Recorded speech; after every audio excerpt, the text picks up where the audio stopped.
Have you been struggling on LinkedIn, or you want to start your LinkedIn journey but you don't just know how? Hi, my name is Rejoice and welcome to my series that is not really a series because picking a niche is boring. Part 8. I have been showing up on LinkedIn for the past few months and I have been able to get clients, build a community, and just recently I was nominated among the top LinkedIn voices for the week. And these are things that I started doing that helped me, that can also help you too. I stopped obsessing over likes.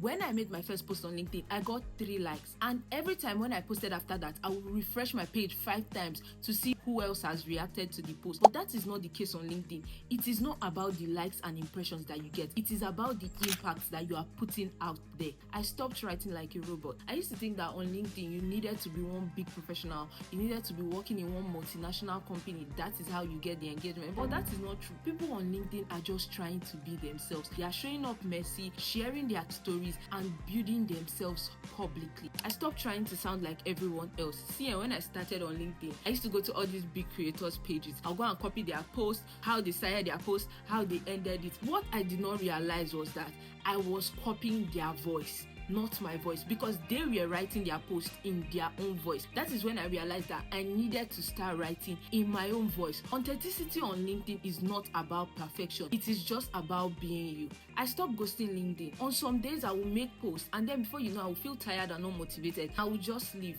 But one thing about LinkedIn is that LinkedIn rewards consistency. You don't have to post every day. You just have to keep showing up, even when it feels as if nobody is noticing you. LinkedIn has really changed. It is no longer just suit and tie. It is real people sharing their creativity, their stories, and even the messy side. There are so many Gen Zs on LinkedIn. A few days ago, I saw a 12-year-old boy doing wonders on LinkedIn. When I was 12 years old, I was busy looking for fridge stickers in Indomie packets. So just start today. It does not have to be perfect. You just have to be your authentic self.